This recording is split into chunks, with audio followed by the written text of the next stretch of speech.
गेल्या काही दिवसांपूर्वी चीनचा अरुणाचल प्रदेशमध्ये घुसखोरीचा प्रयत्न भारतीय सैन्यानं हाणून पाडलेला होता। पण असं असलं तरी चीन पुन्हा घुसखोरीची कुरघोडी करणार नाही याची शाश्वती काही देता येऊ शकत नाही। त्यामुळेच चीनच्या या कुरघोड्यांना प्रत्युत्तर देण्यासाठी बॉर्डर रोड ऑर्गनायझेशन अरुणाचलमध्ये एक बोगदा तयार करतंय, ज्याचं एक तोंड थेट तिबेटमध्ये उघडतं। 13,000 फूट उंचीवर बनणारा हा बोगदा 2022 मध्ये पूर्ण होईल। पण या बोगद्याच्या नुसत्या बातम्यांनीच बीजिंग सुन्न झालेलं आहे। या एका बोगद्यानं ड्रॅगनचं डोकं का गरगरतंय हे जाणून घेऊया या स्पेशल रिपोर्टमधून।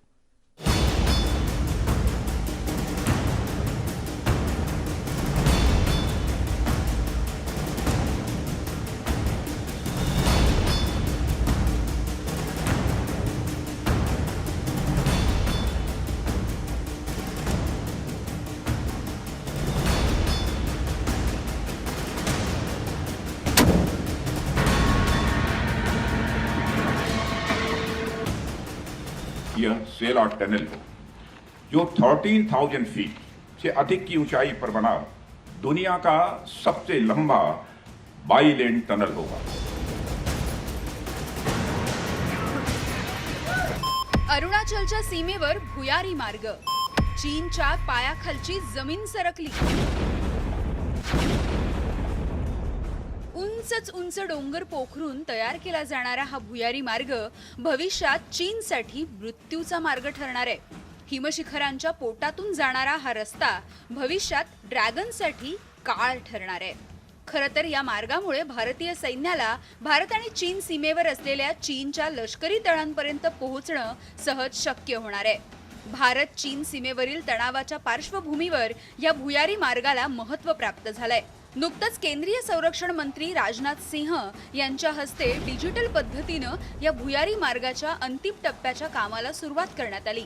मात्र त्यामुळे बीजिंगमध्ये एकच खळबळ माजली आहे। पूर्व वित्त मंत्री अरुण जेटली ने साल 2018-2019 के बजट में भारत सरकार की एक नई परियोजना का ऐलान किया था और इस परियोजना के तहत अरुणाचल प्रदेश के 13,700 फीट की ऊंचाई वाली जगह पर एक टनल बनाई जानी थी। ये टनल सेला पास पर बनाई जानी थी। अब देखते देखते इस टनल का काम भी पूरा होने वाला है।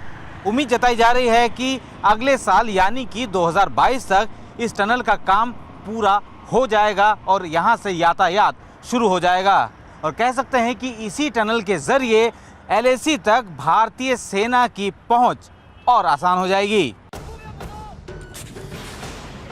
भारत चीन दरम्यान LAC वर षडयंत्र रचणाऱ्या चीनसाठी हा भुयारी मार्ग अत्यंत घातक ठरणार आहे आणि त्यामुळेच चीनच्या पायाखालची जमीन सरकली आहे। अलीकडच्या काळात चीनकडून तिबेट मार्गे भारतीय सीमेमध्ये घुसखोरी करण्याचा प्रयत्न सुरू होता, पण आता या भुयारी मार्गामुळे चीनच्या त्या कुटील प्रयत्नांना कायमस्वरूपी लगाम लागणार आहे। भारत चीन LAC लगतच चीनी सैन्याकडून आपलं अस्तित्व निर्माण करण्याचा प्रयत्न सुरू केला जातोय। पण सेला भुयारी मार्गामुळे भारतीय सैन्याला LAC वर कमीत कमी वेळेत पोहोचणं शक्य होणार आहे असं नाही, तर कोणत्याही हवामानात भारतीय जवानांना LAC वर दाखल होता येणार आहे। या मार्गामुळे लष्कराला भविष्यात कोणत्याही प्रकारचं लष्करी अभियान चालवणंही शक्य होईल। अरुणाचल प्रदेशातील हा सेला भुयारी मार्ग कसा आहे ते सुद्धा बघूयात।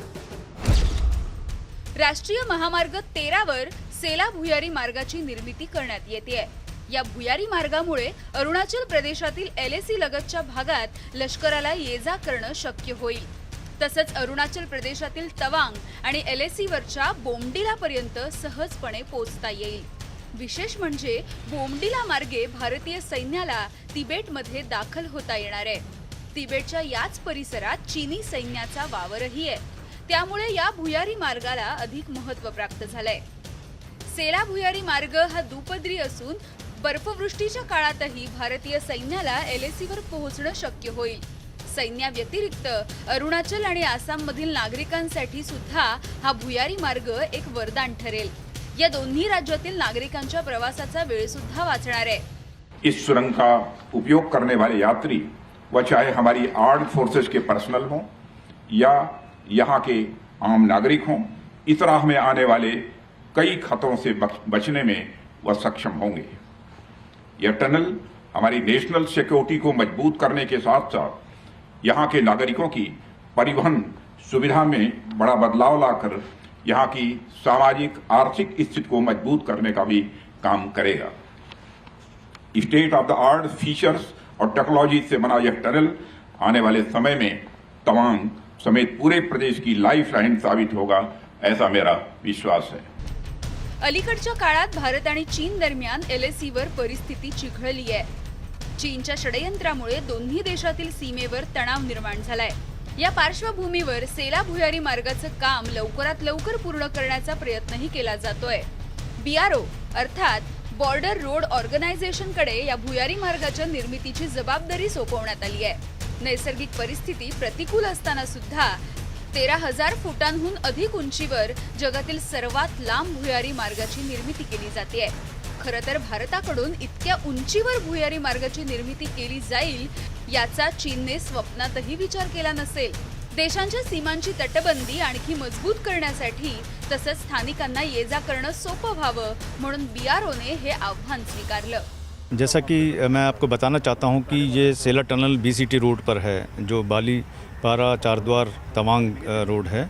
और इस टनल के आने से इसमें जो हमारी जो गाड़ियां जाती थी आगे फ़ौज की भी और सिविल की भी, उसमें काफ़ी समय में कमी आएगी और हमारे लोगों को भी सहूलियत मिलेगी जो अपने रिश्तेदारों से दूसरी तरफ मिलना चाहते हैं तवांग एरिया में, जो कट जाता है विंटर्स में।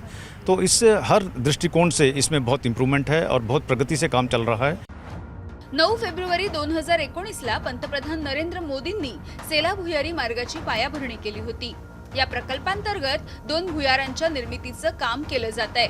पहिल्या भुयाराची लांबी 980 मीटर इतकी आहे।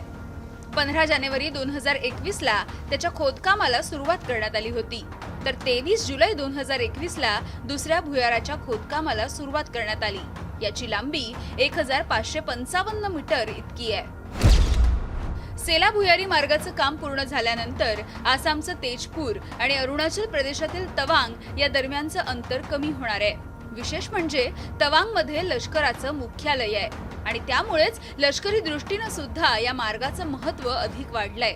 तसंच बोमडिला आणि तवांग या दरम्यानचं 171 किलोमीटरचं अंतर सहजपणे पार करता येणार आहे। विशेष म्हणजे कोणत्याही हवामानात या मार्गावरून प्रवास करणं शक्य होईल। हमारी फ़ौज की जो सप्लाईज हैं या इवन फ़ौज की जो रीइंफोर्समेंट्स हैं वो बहुत स्लो डाउन हो जाती हैं सेला की वजह से। सो इस पॉइंट ऑफ व्यू से मुझे लगता है चाइना को अब बहुत ही फिक्र करनी पड़ेगी कि अब भारतीय सेना अपनी रीइंफोर्समेंट्स, एमुनेशन, सप्लाईज बहुत तेज़ी से भेज पाएगा, क्योंकि जैसे ही सेला टनल बन जाती है हमारा जाने आने का जो रास्ता है वो बहुत ही इजी आउट हो जाएगा। सो इस पॉइंट ऑफ व्यू से मुझे लगता है कि India should be proud of Sela tunnel. चीनकडून एलएसी परिसरात मोठ्या प्रमाणात इन्फ्रास्ट्रक्चर निर्मितीवरती भर दिला जातोय। तसंच तिबेटमध्ये चीनकडून वेस्टर्न थिएटर कमांडसाठी रस्ते आणि रेल्वेचं जाळं सुद्धा निर्माण केलं जातंय। या पार्श्वभूमीवर भारतानेही लडाखमधून अरुणाचल प्रदेशपर्यंत पायाभूत सुविधा निर्मितीवर लक्ष केंद्रित केलंय। गेल्या काही वर्षात भारताने एलएसी लगतच्या परिसरात रस्ते आणि पुलांच्या निर्मितीवर सुद्धा भर दिलाय। पुढच्या काही महिन्यातच अरुणाचल प्रदेशातील सेला भुयारी मार्ग हा सर्वांसाठी खुला होणार आहे। त्यामुळे भारतीय सैन्य अत्यंत कमी वेळेत एलएसीवर दाखल होणं शक्य होईल आणि त्यामुळेच चीनी ड्रॅगनच्या पायाखालची जमीन सरकली आहे। Bureau report, news 18 Lokmat. एका ब्रेकची वेळ झाली आहे, बघत रहा न्यूज 18 लोकमत।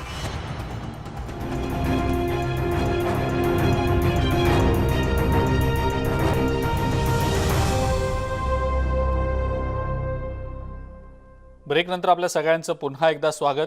विस्तारवादी कारस्थान डोक्यात घेऊन शी जिनपिंग जग जिंकण्यासाठी निघालाय। अमेरिकेसोबतच भारताशी डोकं लावण्याची एकही संधी चीन सोडत नाही। सूत्रांच्या माहितीनुसार ड्रॅगननं भारतीय सीमेलगत त्याच्या हेरांची कंपनीज तैनात केलेली आहे। या हेरांचं एकच काम आहे, फक्त भारतीय सैनिकांच्या हालचालींवर नजर ठेवणं।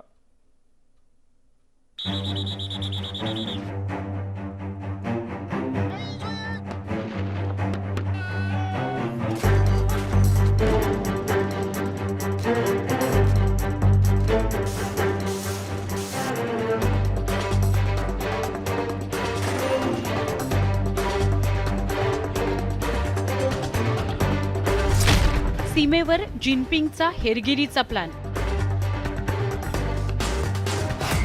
भारत चीन सीमावाद चिघळणार. भारत आणि चीन दरम्यान सीमेवरून सुरू असलेला वाद सामोपचारानं सोडवण्याकरता लष्करी पातळीवर चर्चेची 13वी फेरी पार पडली. पण चीन आपला आडमुठेपणा सोडायला तयार नाही. त्यामुळे चीननं LACवरील काही वादग्रस्त ठिकाणांहून अद्यापही आपलं सैन्य माघारी घेतलेलं नाही. हिवाळा तोंडावर आला असून लवकरच बर्फवृष्टीला सुरुवात होणार आहे. त्यामुळे LACवर पुन्हा एकदा वाद भडकण्याची शक्यता नाकारता येत नाही. भारतीय सैन्य LACवरच्या दुर्गम भागात चीनच्या प्रत्येक हालचालीवर नजर ठेवून आहे. हिवाळ्यात चीनी सैनिकांनी माघार न घेतल्यास भारतही LACवर सैन्य कायम ठेवणार आहे. The Chinese have deployed in considerable numbers all across eastern Ladakh, and not only in eastern Ladakh but all across the northern front, right up to our eastern command also. So definitely there has been an increase in their deployment in the forward areas, which remains of course a matter of concern for us. But we are regularly monitoring all their movements, and based on whatever inputs we get, we are also carrying out matching developments both in infrastructure as well in terms of the troops that are needed to counter any threat. So we are, I think, at the moment quite well poised to meet any eventuality. भारतीय सैन्य LACवर सतर्क आहे. चीनी सैन्याच्या हालचालींवर भारतीय जवानांची करडी नजर आहे. पण लडाखपासून अरुणाचल पर्यंत सीमावादावरून कुरापती काढण्याचा प्रयत्न चीनी ड्रॅगनकडून केला जातोय. तसंच चीननं LACवर इन्फ्रास्ट्रक्चर उभारण्यास सुरुवात केली आहे. या भूप्रदेशात रस्ते आणि भुयारी मार्ग तयार केले जात आहेत. भारतीय सैन्याची हेरगिरी करण्याकरता टेहाळणी चौक्या उभारल्या जात आहेत. सूत्रांनी दिलेल्या माहितीनुसार गलवान खोऱ्यातील ज्या भागातून दोन्ही देशांच्या सैन्यानं माघार घेतली आहे त्या परिसरापासून 1 किलोमीटर अंतरावर चीननं बांधकाम सुरू केलंय. गलवानप्रमाणेच देपसांग परिसरातही चीनकडून बांधकाम केलं जात आहे. LACवर चीननं ठिकठिकाणी बांधकाम सुरू केलेलं आहे. इतकंच नव्हे तर फुकचेमधील एका उंच डोंगरावर चीननं टेहाळणी चौकी उभारली आहे. त्या चौकीवरून चीनी सैन्याकडून भारतीय लष्करावर पाळत ठेवली जाते. खरं तर LACवर दोन्ही देशांकडून टेहाळणी चौक्या उभारण्यात आल्या. भारतानंही चीनी सैनिकांवर लक्ष ठेवण्याकरता ठिकठिकाणी टेहाळणी चौक्या बांधल्या आहेत.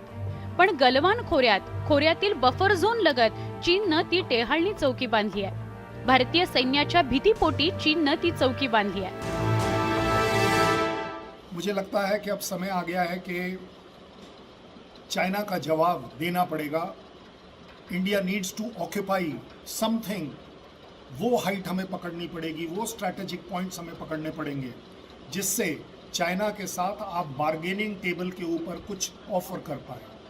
क्योंकि अगर वो कॉन्क्रीटाइज चीज़ें बना लेगा और आप कुछ नहीं कर पाए तो उसका कोई इंटरेस्ट नहीं है आपके साथ बात करने का. एक्सचेंज क्या करें, बार्गेन क्या करें, एग्रीमेंट क्या करें. So I think India needs to wake up. It's a very serious matter. चीननं तिबेटच्या परिसरात केवळ रस्ते आणि रेल्वे रुळांचं जाळं तयार केलंय असं नाही तर LACच्या परिसरात पक्कं बांधकाम करायलाही सुरुवात केली आहे. भारतीय सैन्यावर दबाव टाकण्याकरता चीनकडून हा प्रयत्न केला जातोय. भारताची कुरापत काढण्याकरता चीनकडून अशा प्रकारची खेळी वारंवार केली जाते.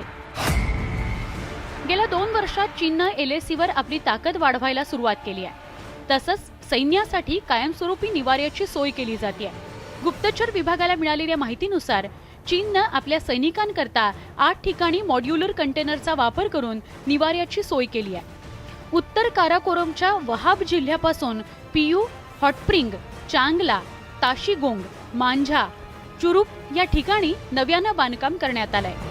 गेल्या वर्षी एप्रिल-मे महिन्यात दोन्ही देशांच्या सैन्यात झालेल्या हिंसक संघर्षानंतर चीननं LACवर हे बांधकाम केलेलं आहे. तसंच भविष्यात LACवर कायमस्वरूपी सैन्य ठेवण्याचा चीनचा मनसूबा आहे. सीमावादावर तोडगा काढण्याऐवजी तो चिघळत कसा राहील यासाठी चीनकडून प्रयत्न केले जात आहेत.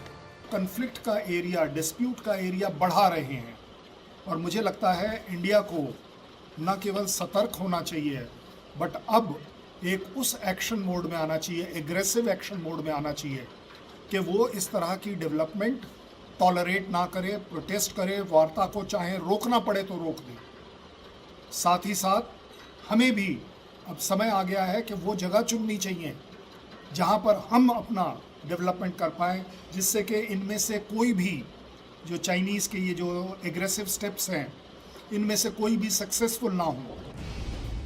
पूर्व लडाखच्या एलएसीवर चीनी सैन्याच्या प्रत्येक हालचालीवर भारतीय सैन्याची बारीक नजर आहे। चीनकडून एलएसीवर सुरू असलेल्या बांधकामाच्या पार्श्वभूमीवर भारतानं डेमचोक या परिसरात अवघ्या 3-4 महिन्यांमध्ये नेटवर्क टॉवर आणि संपर्क केंद्राची उभारणी केली आहे। शिवाय लडाखमध्ये 35 नवे टॉवर उभारले जात आहेत। पूर्व लडाखच्या सीमालगतच्या भागात नेटवर्क टॉवर नसल्यामुळे संपर्क करणं शक्य नव्हतं, पण पुढच्या वर्षापर्यंत या परिसरात टॉवरचं जाळं उभारलं जाणार आहे। तसंच लडाखमध्ये 25 नवे कम्युनिकेशन टॉवर्स उभे केले जाणार आहेत। तसंच लडाखमध्ये 25 नवीन कम्युनिकेशन टॉवर्सच्या उभारणीकरता मान्यता देण्यात आली आहे। त्यापैकी 15 टॉवर पूर्व लडाखच्या परिसरात उभारण्यात येणार आहेत। शिवाय लेह, कारगिल, द्रास आणि अन्य परिसरात 20 टॉवर बसवण्यात येणार आहेत। तसंच चीनी ड्रॅगनच्या प्रत्येक हालचाली भारतीय सैन्याच्या नजरेच्या टप्प्यात येणार आहेत। Bureau report, news 18 Lokmat. आणि यासोबतच या विशेष कार्यक्रमामध्ये वेळ झाली इथंच थांबण्याची। ताज्या बातम्या आणि अपडेटसाठी बघत राहा फक्त न्यूज 18 लोकमत।